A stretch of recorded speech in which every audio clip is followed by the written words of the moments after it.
The goodness in this world needs to be accounted for, not just the pain. There are two sides to this coin. Stephen Fry complains to God, "How dare you create a world in which there is such misery that is not our fault?" and he concludes that he hates God for making us live in such an awful place as this, and says that the God who has done this to us must be completely evil. But then, if we're being honest here, the world's often not nearly as bad as he's making out. We actually quite like life here a lot of the time, and it feels like a blessing to have had our chance at this life. Yes, there is misery here that isn't our fault, and that's undoubted. But the flip side of that coin is that there's a lot of happiness here and beauty here that isn't our doing either. In fact, it's got nothing to do with us. So if Fry concludes that the existence of pain makes God evil, why does he not then conclude that the existence of beauty makes God good? It seems to me that this is an inverted, one-tracked and ungrateful mindset that's not taking full account of all the information and the world in which we actually live. Indeed, it's interesting that in spite of all of its flaws, people from the beginning of time have always instinctively attributed the universe to the mind of a good creator. You would think if things were really so hellish, the prevailing view would have been that a demon was behind all of this. C.S. Lewis rightly noted, if the universe is so bad, or even half as bad, how on earth did human beings ever come to attribute it to the activity of a wise and good creator? How indeed? Augustine says something similar. He said, if there is a God, why is there so much evil? But if there is no God, why is there so much good? Both of these questions need an answer. We need to look at both sides of the coin here if we're to be balanced and fair in this journey. And the truth is that there is much about this world that is very, very good. Wondrously good, in fact. Unnecessarily good. We have 5 basic senses by which we can experience and interpret the world around us: sight, hearing, touch, taste and smell. Now, if we assume the theistic position that God created us with those senses, then as we encounter the world around us, we can only conclude that this God must be incredibly kind and must love us very much, because in truth, he's made the world far more beautiful for those senses than mere function requires. God gave us sight so that we can experience the world visually, and when we look around us we discover that this world is achingly beautiful for us to look at, unnecessarily so. In fact, there's no functional reason why sunrises and sunsets should be that colourful. There's no reason why the landscapes of the world should be so diverse and so brilliant for our eyes. God could, if he'd wanted to, given us a planet that looked as uniform as the surface of Mars, and as long as the ground was fertile, we could have survived in such a place. But God didn't do that. God didn't give us what was merely serviceable. Instead, God has given us something absolutely brilliant, with a diversity of rainforests, tropical beaches, snow-capped mountain ranges, Arctic tundra, sparkling rivers, Serengeti plains, deep blue oceans. He gave us a world that changes with the seasons so that we can see different kinds of beauty in autumn, winter, spring and summer. He filled the world with animals that range from adorable to awe-inspiring. The world that we live in is staggeringly beautiful for us to look at. Now, unfortunately, we can become easily habituated to our surroundings and therefore blinded to the beauty of what's around us every day. But try and see all of this again for the first time. Surely we can only conclude that if there was a creator behind this world, then for him to have made it so excessively beautiful, he really must love us very, very much. He's not just given us an environment in which we can survive, but he's been lavish about its appearance. Some of the scenery that can be experienced here on Earth is positively breathtaking. God gave us the ability to hear so that we might experience his creation audibly too. But again, there's no functional reason why the world should then be filled with so many unnecessarily beautiful sounds. As I make this episode, it's early morning and I can hear a chorus of birdsong outside of the window. When it rains outside, the water thrums on the ground and tip-taps on the window panes and creates a white noise so soothing that it sends us to sleep. We live in a world where wind rustles through the trees, where fallen leaves crunch pleasingly beneath our feet, where fires crackle, and where oceans lap calmly upon the shore. We live in a world of laughter, a world of music and song so beautiful they can evoke elation and even tears of joy. We live in a world of poetry and dance. It's all so unnecessarily good. We could have functioned on a planet without any of those things and never even known what they were, but since they do exist and since they do please us so much, we can only conclude that if there is a God behind all of this, then to give us all of these unnecessarily amazing amazing and beautiful sounds, he really must love us very much. He's been absolutely extravagant in his goodness towards us.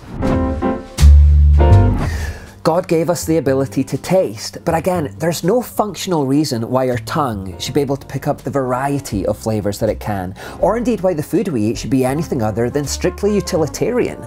I mean, once God gave us taste buds, he had to make the food palatable enough that we could cope with putting it down our throats for survival.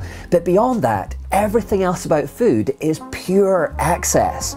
I sometimes find myself eating a piece of fruit, such as a mango, and thinking, this is far more delicious than it actually needs to be. I'd have eaten this fruit if it had half the flavour.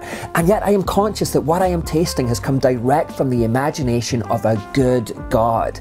The psalmist wrote, "Taste and see that the Lord is good." And there's a sense in which we can do that very literally with food. The food that we taste, especially fruit, vegetables, and that which is made from grains, literally testifies to the goodness of God. And of course, it's not just the flavours which are beautiful, but it's the variety of those flavours too.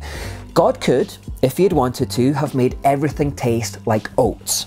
Now, there's nothing wrong with oats. I like oats, but I'm personally glad that not everything tastes like oats. I am happy that other tastes are available. And he's given us all kinds of vegetables, peas, carrots, parsnips, potatoes, peppers, tomatoes, Swedes. We have all kinds of grains too, and things we can make very easily from basic ingredients: bread, cheese, chocolate, baked goodies. We have fruits, bananas, strawberries, pears, apples, grapes, and of course mangoes. It's simply not necessary to have this variety of flavours. We could have survived with far less than all of this, but God has been luxuriant in pouring out his blessings upon us. We can only conclude, therefore, that he is very kind and that he loves us very much.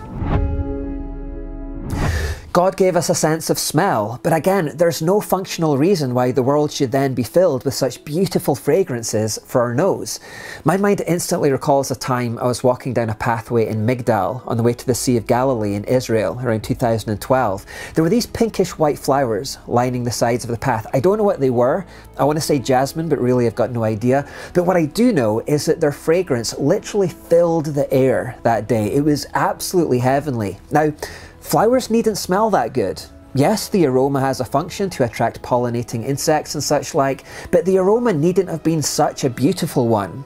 Dogs, after all, communicate through the smell of urine and poo, so it's possible to get the job done with any old stench. Yet God chose to make flowers smell absolutely fantastic. And there are other smells too, of course, that almost give us a euphoric delight. Freshly cut grass in the summer, the smell after the rain, the smell of the beach, food cooking on the stove, wood, pine forests, perfumes, fresh linen, fresh air for that matter. Aren't you glad that you've been alive to have those experiences? A God who's been so excessive with these things could only be described as very kind and extremely good. And then finally, there's touch. God gave us the ability to experience the material world through sensitive nerve endings in our bodies. And having done so, again, there's really no reason why the world should then be filled with things so unnecessarily pleasurable for that sense. There's things we touch in this world and they bring us neither sadness or joy. And the whole world really could have been filled with such things, and we would have survived, we would have got by in such a world, and yet in reality that's not what's happened. In reality we have been blessed with so much more. There's the feel of bare feet on sand, a cosy warm bed, the cold side of the pillow, the sun on your skin, a cool breeze in summer, a dog's fur between your fingertips, freshly sanded wood, warm showers, massages, hugs, kisses, and yes, sex too. Aren't you glad that you're alive to experience a world such as this that contains so much unnecessary beauty for the touch? We can only really conclude that a God who provided so much excess in this respect is very kind and loves us very much. He's given us far more than we really actually needed, or indeed could ever really have asked for. If God had created a world of beauty, but then he deprived us of the senses to experience it, then although in reality we never know what was being hidden from us, if we ever did find out, then God's character could certainly be questioned. It would seem like a cruel joke. On the other hand, if God had created us with all of these acute senses to experience the world, but then he'd made that world merely functional or even plain ugly, We could perhaps then accuse him of being indifferent or maybe even detesting of us.